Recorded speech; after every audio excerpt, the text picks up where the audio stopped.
예수님이 십자가 형틀에 못 박히고 피를 흘림으로 택하신 자기 백성들의 죄를 영원히 회개하면 용서받게 하시기 위하여 골고다로 가시는 길입니다.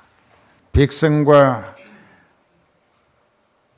많은 여자들이 예수님을 보면서 십자가 지고 가시는 그 힘들어 하시는 모습, 피와 땀으로 얼굴이 범벅이 돼서 눈을 뜨지도 못하는 이런 안타까움, 그리고 너무 힘겹게 십자가 지고 가시는 모습에 예수님을 통하여 병 고침 받았거나 귀신 내쫓아 주심으로 정신 잃었던 사람이 본정신이 돌아오게 됐거나 죽을 뻔했던 상황에서 예수님이 살리심으로 지금 살고 있는 많은 사람들이, 여자들 특히 슬피 울며 가슴을 치며 통곡하며 예수님을 바라보며 멀찍이서 따라가고 있었습니다.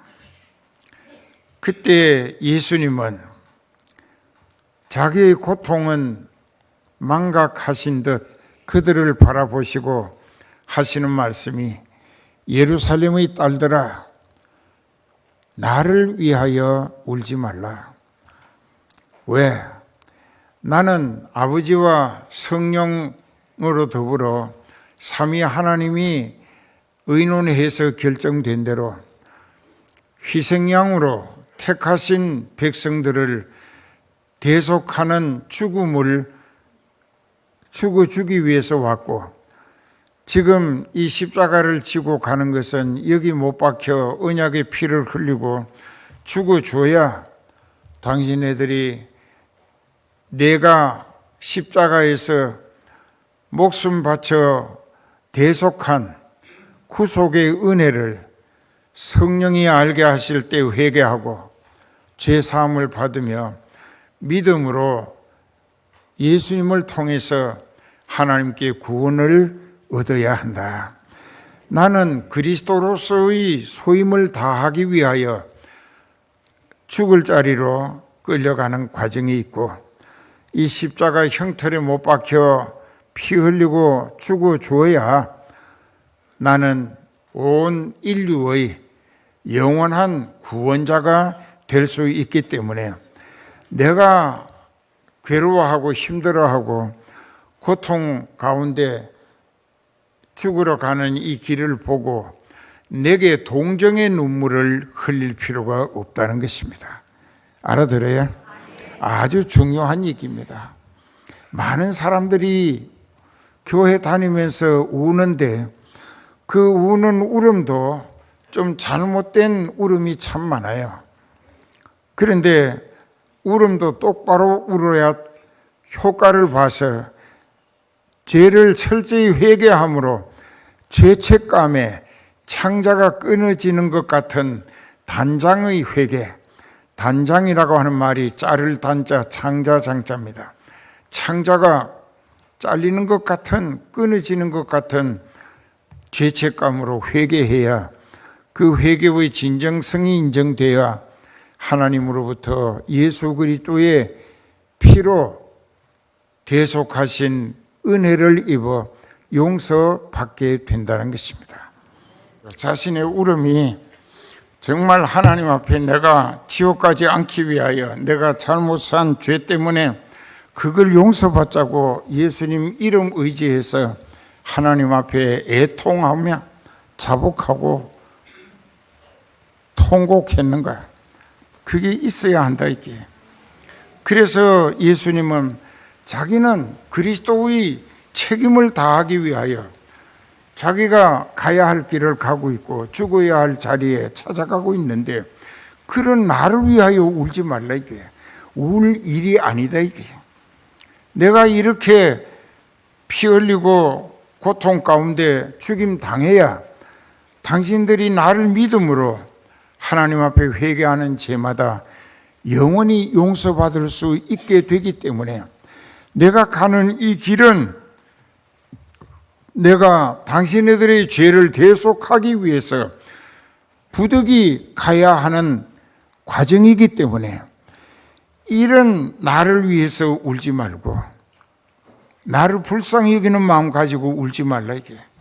오히려 너희와 너희 자신을 위하여 울라. 그 여러분들에게 오늘 주시는 말씀입니다. 너희와 너희 자녀를 위하여 울라. 그것은 내가 너희 죄를 아버지 약속받아서 십자가에서 대속해서 희생양으로 피 흘리고 죽어 주어서 너희를 회개만 하면은 내 피로 씻음받아 죄를 용서받도록 해주게 돼 있으니까 나를 위해 울지 말고 너희와 너희 자녀, 너희가 나를 알게 되고 믿어지고 회개하고 그 통곡해서 제 죄책감에 부르짖고 애통해서 하나님 아버지로부터 내 이름을 통하여 죄를 용서받아 구원 얻는 자 되기 위해서 너희와 너희 자녀를 위하여 울어라. 왜 서두르러 자기 죄 용서받기 위하여 또 자녀들로 회개케 하기 위하여 눈물로 애타게 기도해야 되는가? 여기 29절부터 30절까지 보라, 두고 봐라. 날이 이르면, 그 날이 다가오면 사람이 말하기를 수태하지 못하는 여자, 해산하지 못하는 배, 먹이지 못한 젖이 복이 있다 하리라. 그때에 사람들이 산들을 대하여 우리 위에 무너지라, 작은 산들을 대하여 우리를 덮으라 하리라. 가까이 오사 성을 보시고 우시며 가라사대 너도 오늘날 평화에 관한 일을 알았다면 좋을 뻔 했거니와 너희 눈에 숨기웠도다. 그리고 그 다음에 하시는 말씀이 뭐라고 했습니까? 날이 이를지라. 똑같은 얘기. 하나님이 심판하실 형벌의 날이 다가오고 있다기입니다. 이 말씀하신 날서부터 40년 뒤에 이루어지는 역사적 증거가 있습니다. 그래서 날이 이를지라, 그 날이 올 것이다. 네 원수들이 토성을 쌓고, 즉 예루살렘을 뺑 둘러서 토성을 쌓고 너를 둘러 사면으로 가두고 또 너와 및 그 가운데 있는 네 자식들을 땅에 맺히고 돌 하나도 돌 위에 남기지 아니하리니 왜 그렇게 되느냐? 내가 너희로 회개하며 통곡하고 하나님 앞에 용서 빌도록 여러 차례 애타는 마음으로 권면했지만은 너희가 그 권고를 받지 않았기 때문이라. 하나님이 예수님이 대신 우시면서 그들이 머지않아 로마 장군 디도가 30만 명의 대군을 거느리고 예루살렘을 뺑 둘러쌌습니다. 토성을 쌓습니다. 이 토성을 쌓는다는 것은 흙으로 언덕을 만들었다는 뜻인데 그것은 장기전을 의미하는 것입니다. 예루살렘에 아무도 들어갈 수도 없고 나올 수도 없습니다. 그 안에 있었던 양식은 몇 달 지나니까는 다 바닥이 나고 더 먹을 게 없습니다. 양식을 구하러 나갈 수가 없어요. 나가면 로마 군인에게 죽습니다. 또 밖에서 들어오게 할 수도 없어요. 핸드폰도 없었고 전화도 없었으니 누구 보고 사정을 얘기해서 양식 좀 몰래 들여보내라 할 수도 없어요. 들여보낼 수도 없어요. 로마 군대가 삼중으로 포위를 하고 있습니다. 굶겨 죽이기 작전입니다. 그러니까는 배가 고파서 죽습니다. 아이들도 밥 달라고 젖 달라고 하는데 먹일 수가 없습니다. 그러니까 예레미야 선지를 통하여 예언하신 대로 사람들이 자기 낳은 자식을 제비뽑기에서 순번을 정하고 그 자식을 죽여서 삶아가지고 뜯어먹었습니다. 이런 죄값, 이것이 회개치 아니한 죄값의 결과였습니다. 그래서 예수님이 그것을 상기시키셨습니다. 지금 누가복음 19장 41절에서 44절에 예언하신 그 말씀을 다시 상기시키면서 날이 이를지라. 그 다음에 31절에 보면 푸른 나무에도 이같이 하거든 마른 나무에는 어떻게 되리요 하시니라. 푸른 나무가 뭐고 마른 나무가 뭔가? 푸른 나무는 죄가 없으신 예수님 자신을 영육간에 살아있는 푸른 나무로 표현을 하셨고, 마른 나무는 이미 죽었다는 것입니다. 에베소서 2장 1절에 보면 허물과 죄로 죽었던 너희 심령이라. 영적으로는 죽어 있어. 육체는 지금도 여러분들이 여기 다 같이 살아있는 것 같으나, 근데 오늘 하나님 앞에 예배 드리러 온다고 얼굴에 외제도 뺑기칠을 하고 좀 입술도 빨갛게 하고 했겠는데, 근데 이 껍데기를 보시는 게 아니에요. 하나님은 심령을 보신다. 너의 심령은 하나님의 생명에서 떠나 있다. 나무 가지가 나무에서 잘려져 나가면 그 가지가 죽는 거예요, 사는 거예요? 죽는 거예요. 왜? 뿌리가 없기 때문에. 나무는 뿌리로부터 진액의 생기를 공급받아 가지가 삽니다. 그 잘린 나무 가지는 그 시간부터 죽은 것이에요. 그러니까 하나님의 생명에서 떠나 있는 인생은 영적으로 다 죽은 상태에 있다 이거예요. 그 갈라디아서에는 살았다 하는 이름은 있으나 실상은 영적으로 죽은 자니라. 마른 나무는 하나님으로부터 떨어져 나가버린 엉터리로 믿는 유대인들, 패역하여 하나님의 말씀과 뜻을 거스려 행하고 육체가 원하는 세상 조건의 현실적인 욕심을 위하여 잘못 살고 있는 영적으로 죽은 상태에 있는 타락한 유대인들을 마른 나무라고 호칭한 것입니다. 여기도 지금 여기 있는 사람들도 그래요. 푸른 나무도 있고 마른 나무도 있다 이거예요. 그 마른 나무가 빨리 회개해서 진실로 뜨거운 눈물로 회개하고 통하고 자복해서 그 죄를 예수 그리스도의 십자가 대속의 은혜를 믿고 회개해서 하나님 아버지로부터 용서만 받으면 성령을 보내주셔서 허물과 죄로 죽었던 내 영, 하나님의 생명에서 떨어져 나가 있었던 그래서 죽은 내 영혼을 성령을 보내셔서 접붙여 주신다 이거예요. 푸른 나무에도 예수님이 우리 죄를 대신 짊어지시고 하나님 앞에 못 박히고 피 흘리고 가시와 창에 찔리고 그렇게 옆구리도 피를 흘리시고 머리에도 두 손 두 발에도 예수님 피를 다 흘리신 거예요. 이것은 우리를 구원하시기 위하여 이사야 53장 4절 5절의 말씀과 같이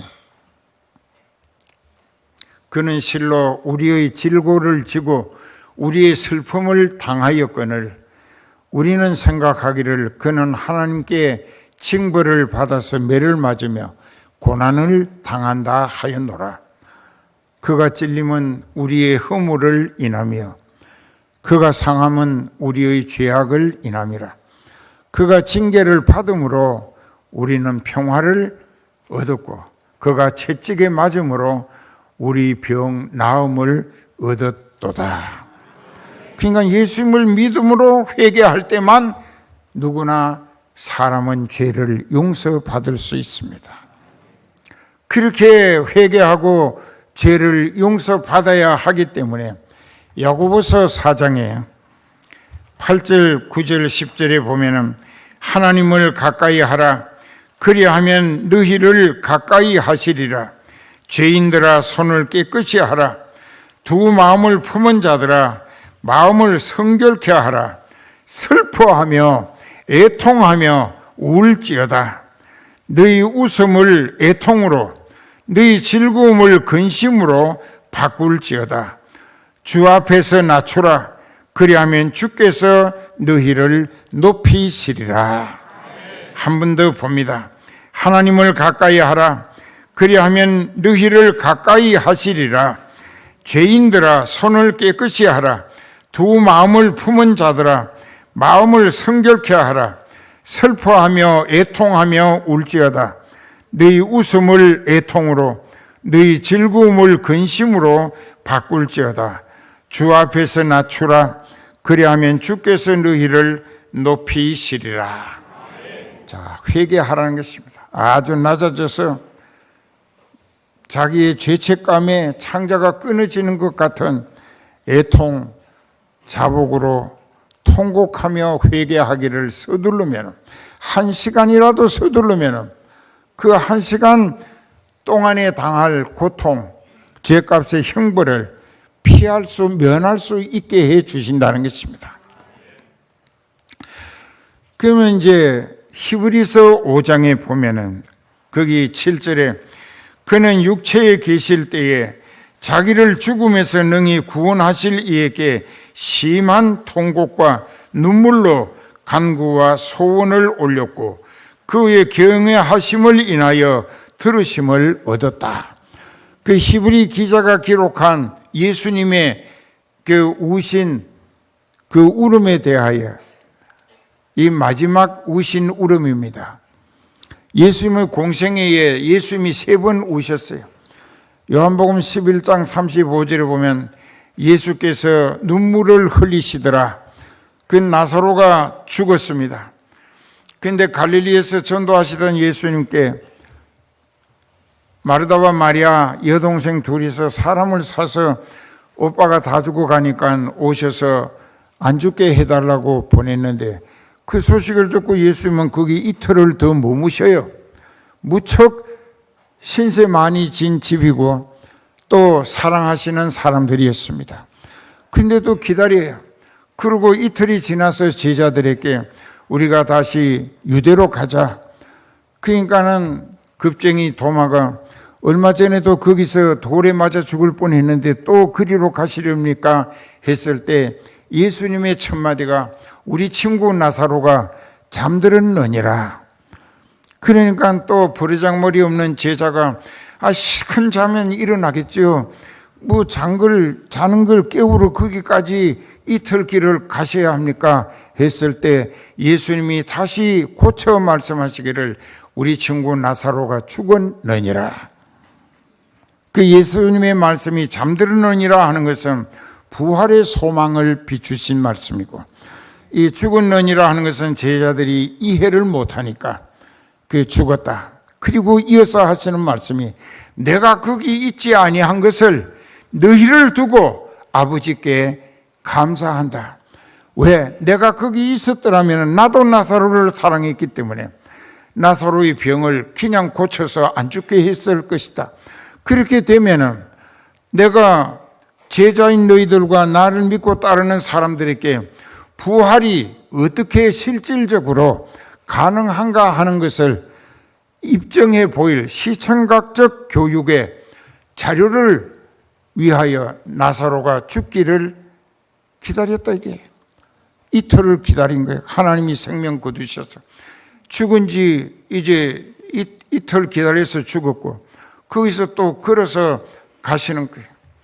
그래서 가자 나사로가 죽었는데 내가 거기 있지 아니한 것을 너희를 두고 하나님께 감사한다고 하는 것은 제자인 너희들에게 부활이 실제적으로 어떻게 이루어지는가를 너희들로 하여금 믿어지도록 보여줄 수 있기 위하여 그가 죽기를 기다렸다는 이야기입니다. 그리고 그곳에 갔어요. 갔는데 그곳에 가니까는 마르다와 마리아가 쫓아와서 원망을 합니다. 선생님이 진작 오셨더라면 오빠가 죽지 않았을 것인데 원망 불평이에요. 그래서 예수님이 이제라도 네가 믿으면 믿기만 하면 네 오빠가 살아나는 것을 볼 것이다. 그러니까 둘이 다 두 자매가 어떤 상태의 믿음이었느냐, 죽기 전에 안 죽게 하실 예수님으로는 믿어졌으나 죽은 오빠를 살려내실 예수님으로까지는 못 믿었다는 이야기입니다. 그러니까 믿음도 엄청난 차이가 있게 마련이에요. 그래서 이제 예수님이 그 무덤가에 가시니까 그 부잣집이라서 울음꾼들을 사가지고 유대인들이 아주 구성지고 걸판지게 웁니다. 그리고 많은 사람들이 통곡을 합니다. 그러니까 예수님도 그 모습을 보시고 눈물을 흘리셨는데, 그들이 오해하기를, 이거 잘 기억하세요.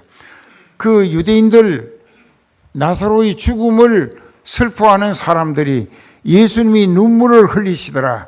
요한복음 11장 35절에 있습니다.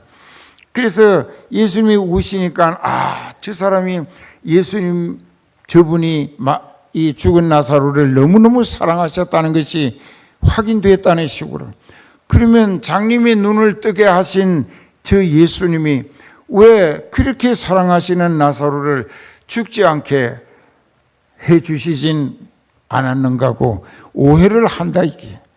근데 예수님은 그들의 울음에 대해서 통분히 여기셨다 했습니다. 그게 무슨 뜻이냐? 나사로의 죽음을 보고 죽음을 그렇게 슬퍼하는 그들이 죽을 짓을 계속하고 있다, 이게요. 죽을 짓만 계속 죄만 짓는 거예요. 죄 짓는 것은 멸망을 재촉하는 것입니다. 여러분들 중에 누구를 두고 예수님이 우신다면 그 인생은 멸망 직전에 있다는 증거가 됩니다. 맞죠? 그 사람이 울지 않으니까 예수님이 계속 우시는 거예요. 그 사람이 진정으로 자기 자신의 죄값이 지옥길을 재촉하고 있음을 깨달아서 중심으로 통곡하며 애통하고 자복하며 회개하게 되면은 그가 그 죄를 용서받음으로 이제 하나님이 그와 함께 하시니 하나님의 자녀가 되고, 또 하나님 편에서도 회개하고 구원 얻은 그 성도 예수 그리스도를 믿음으로 회개해서 죄사함 받고 성령을 받은 하나님의 자녀된 그 하나님의 아들, 딸을 인하여 기쁨을 이기지 못하여 하시고 잠잠히 사랑하시고 더욱 기뻐하실 것이다. 너는 이제 걱정할 일이 없어. 네가 회개했기 때문에.